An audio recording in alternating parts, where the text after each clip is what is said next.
Assalamualaikum warahmatullahi wabarakatuh. Nama saya Muhammad Darmawan. Di sini saya akan menjelaskan tentang Google Web Service. Google Web Service. Google adalah perusahaan layanan komputasi awal prototype dan mendukung beberapa situs layanan web terbesar di dunia. Di pusat bisnis inti Google adalah teknologi penelusuran perusahaan. Google menggunakan teknologi otomatis untuk mengindeks web. Itu membuat layanan pencarian tersedia untuk pengguna sebagai mesin standar dan untuk pengembang sebagai kumpulan alat pencarian khusus yang terbatas pada berbagai area konten. Bagian komersial terpenting dari aktivitas Google adalah penargetan bisnis periklanan. Yang pertama ada AdWords dan AdSense. Google telah mengembangkan jangkauan layanan termasuk Google Analytics yang mendukung iklan bertargetnya bisnis. Di antara layanan yang disorot adalah Ajax Google API, Google Web Toolkit, dan khususnya Google yang relatif baru layanan pengiklanan Google App Engine. Dengan menggunakan Google App Engine, Anda dapat membuat aplikasi web di Java dan Python yang dapat diterapkan di infrastruktur Google dan diskalakan ke ukuran besar.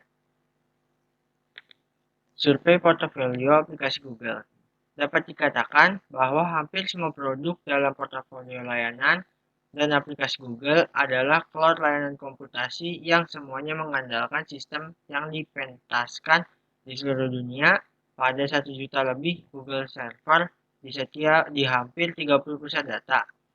Sekitar 17 dari 48 layanan yang terdaftar memanfaatkan penelusuran Google Mesin dengan cara tertentu. Beberapa dari situs yang berhubungan dengan pencarian ini mencari melalui konten yang dipilih seperti buku, gambar, cendekia, tren, dan lainnya. Situs lain seperti blog search, finance, news, dan beberapa lainnya mengambil hasil pencarian dan memformatnya ke dalam halaman agregasi. Indexers. Teknologi penelusuran Google didasarkan pada pengindeksan halaman otomatis dan pengembalian informasi oleh web crawler, juga disebut laba-laba atau robot. Google juga menyimpan salinan halaman web tertentu dan menyimpan salinan dokumen yang ditemukannya seperti file doc atau PDF dalam cache-nya. Berdasarkan algoritma ini, Google mengembalikan apa yang disebut halaman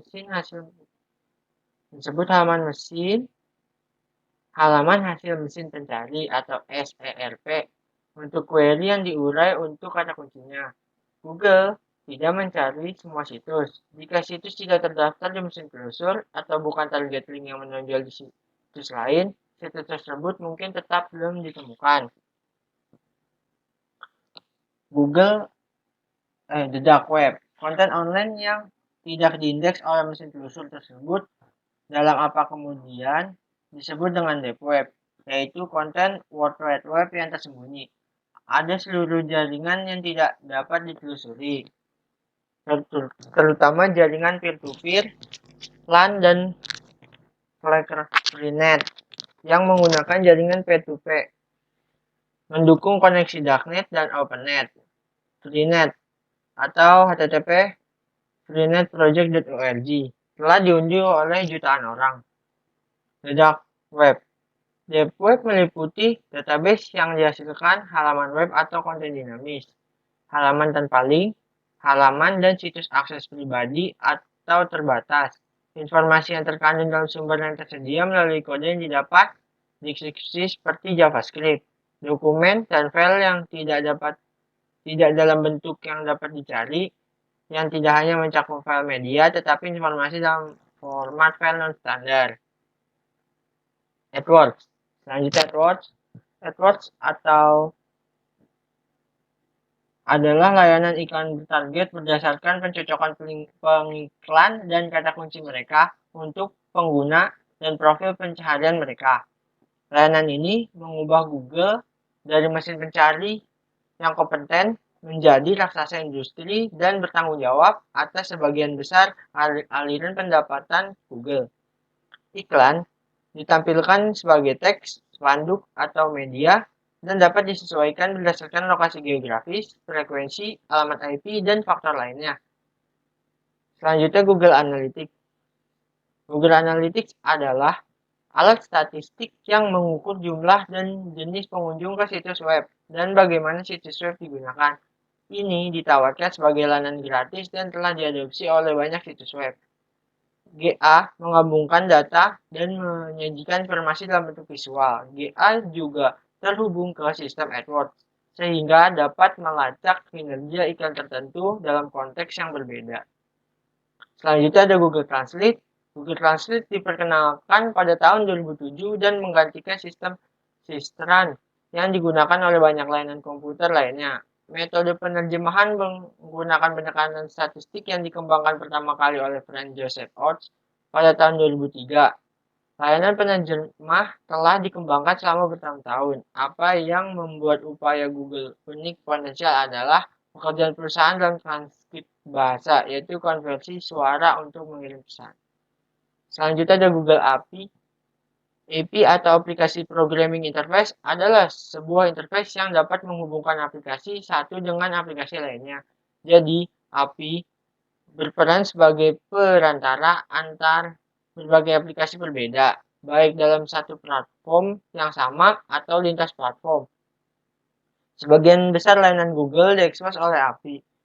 Itulah sebabnya Anda menemukan versi mesin telusur Google, Google Maps, video YouTube, Google Earth, AdWords, AdSense, dan bahkan elemen Google Apps terekspos di banyak situs web lainnya.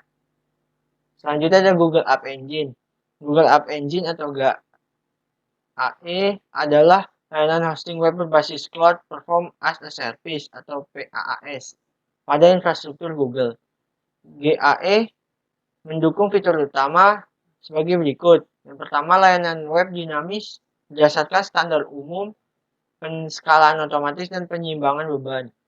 Selanjutnya, autentikasi menggunakan Google Akun API, penyimpanan persisten, dan fitur penyortiran akses query dan manajemen transaksi, aturan tugas dan penjadwalan tugas, lingkungan pengembangan sisi klien untuk mensimulasikan Google App Engine pada sistem lokal Anda. Salah satu dari dua lingkungan runtime yaitu ada Java atau Python.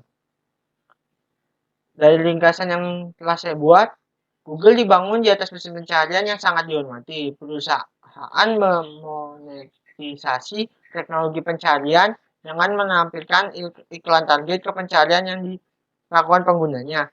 Google membuat hampir semua produk dapat diakses melalui API-nya. Itulah sebabnya Anda menemukan layanan Google di begitu banyak situs web dunia. Pendapatan ini telah memungkinkan Google untuk membuat berbagai aplikasi dan layanan UI web di web yang memiliki dampak nyata di masyarakat. Mungkin sekian presentasi yang bisa saya sampaikan. Bila ada kurangnya mohon maaf. Wassalamualaikum warahmatullahi wabarakatuh.